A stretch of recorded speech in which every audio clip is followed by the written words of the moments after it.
Hey guys, कैसे हो आप लोग। उम्मीद करता हूँ अच्छे होंगे और आपकी पढ़ाई भी अच्छी चल रही होगी। तो गाइस, जैसे कि आपको पता है कि अब ज़्यादा टाइम नहीं बचा है, 7 से 8 दिन बचे हैं आपके पेपर में।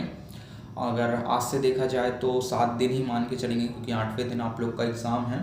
तो अब आप लोग को कुछ भी नया नहीं पढ़ना है और ना ही आपको कुछ भी नई चीज़ों पर अभी फोकस करना है। जितना पढ़ना था पढ़ लिया, बहुत पढ़ लिया है अभी।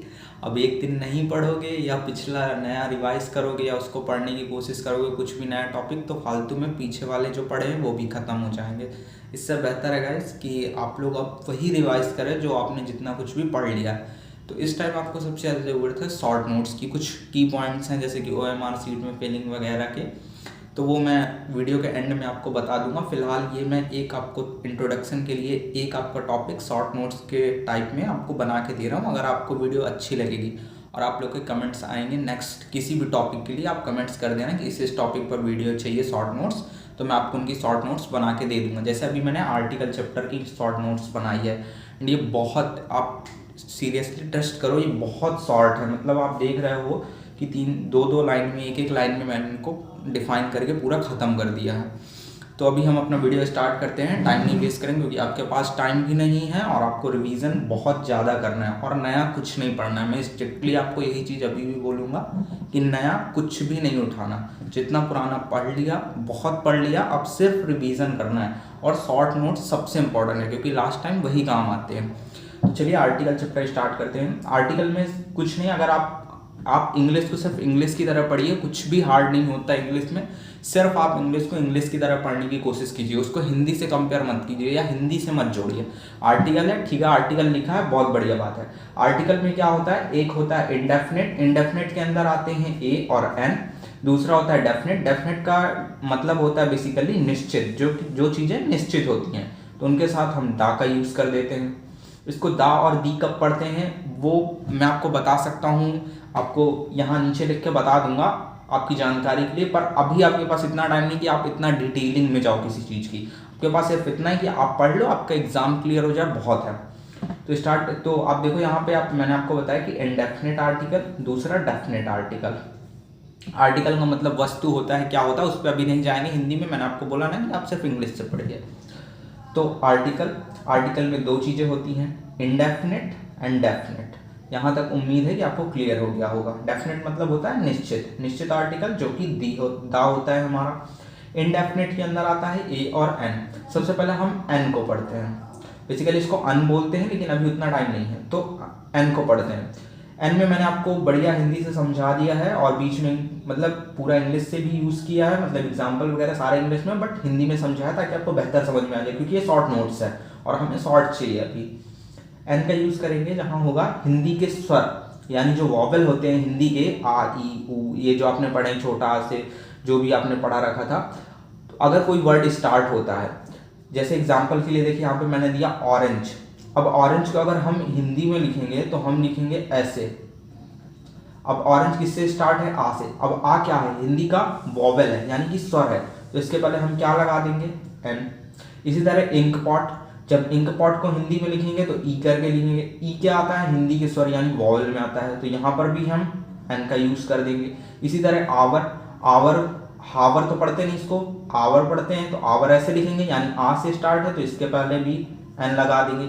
इसी तरह यूनिवर्सिटी, अब आपको इसका कमेंट करना है कि इसमें आंसर क्या आएगा, एन आएगा या नहीं आएगा, या क्या आर्टिकल आएगा यहाँ पर, अभी आप बताओगे जब मैं ये पूरा पढ़ा दूंगा। तो ये आपका HW है, ये आप सॉल्व करोगे। उसके बाद ए को पढ़ते हैं। ए में आप देखोगे कि हिंदी के व्यंजन यानी कॉन्सोनेंट से अगर कोई वर्ड स्टार्ट हो रहा है तो वहां पर ए का यूज करेंगे। एग्जाम्पल के लिए अम्ब्रेला। अब अम्ब्रेला को अगर मैं लिखूं तो आप देखोगे कि आ से स्टार्ट हो रहा है, इसका मतलब यहाँ ए नहीं एन आएगा, और आपको एग्जामिनर ऐसे ही फंसाते हैं, यहाँ पर एन आएगा। उसके बाद बॉय, अब बॉय बी से अगर इसको लिखेंगे ऐसे, बा से स्टार्ट होगा बॉय, इसका मतलब ये हिंदी के कॉन्सोनेंट में आ रहा है, इसका मतलब यहाँ पर ए का यूज होगा। अब सेकंड एस, अगर इसको लिखेंगे तो एस से यानी से स्टार्ट होगा, सा से, इसका मतलब ये भी हिंदी के व्यंजन यानी कॉन्सोनेंट में आएगा, तो यहाँ पर भी आ का यूज करेंगे। उसके बाद फिर हमारा नेक्स्ट है और लास्ट है दा। अब दा का मैंने आपको भी बताया कि जो दा होता है वो एक डेफिनेट आर्टिकल होता है, यानी कि वो निश्चित चीज़ों के लिए आता है। जैसे कि मैंने यहाँ पर लिखा है प्रोवर्ब। अब प्रोवर्ब क्या है? प्रोवर्ब एक कहावत होती है, जैसे जो हमारे बड़े बुजुर्ग कहे गए या कोई हमारी जैसे फ्रेजेस होते हैं या हमारे मुहावरे वगैरह होते हैं वैसे टाइप, तो कहावत होती है जैसे, तो प्रोवर्ब। उसके पहले हम दा का यूज़ करेंगे, या कोई यूनिवर्सल ट्रुथ है, जैसे सन ईस्ट से निकलता है तो the sun rises in the east, यहाँ पर दा यूज होता है क्योंकि वो यूनिवर्सल ट्रुथ है। या कोई इन्वेंशन या कोई डिस्कवरी है, ईटीसी, ऐसे सबके पहले दा का यूज होता है। एग्जाम्पल के लिए जैसे आप लिख सकते हो द सन,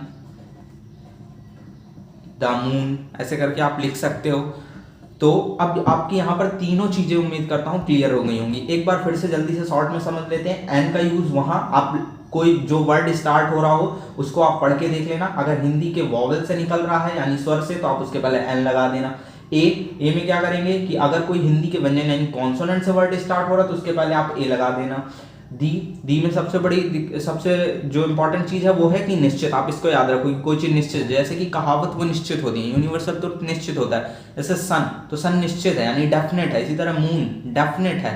अर्थ, तो द अर्थ भी डेफिनेट है।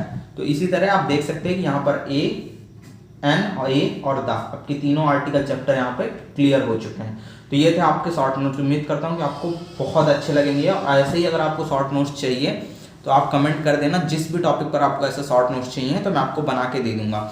उसके बाद अभी कुछ की पॉइंट्स है जिन पर आपको ध्यान रखना है बोर्ड में, कि कॉपी में कैसे लिखना है, आंसर कैसे लिखना है, कौन कौन से इंपॉर्टेंट क्वेश्चन है। जिस भी टॉपिक पर आपको वीडियो चाहिए आप बता देना, ऐसे ही शॉर्ट नोट्स आपको मिलते रहेंगे। उम्मीद करता हूँ आपको वीडियो पसंद आएगी, तो चैनल को सब्सक्राइब कर लेना, लाइक करना, अपने फ्रेंड सर्कल में भी आप शेयर कर सकते हो वीडियो को अगर आपको अच्छा लगता है तो। और कमेंट जरूर करना, भले ही आपको बुरा लगे, लेकिन और डिसलाइक कर सकते हो आप अगर आपको बुरा लगता है, पर कमेंट और लाइक या डिसलाइक आप जरूर करना।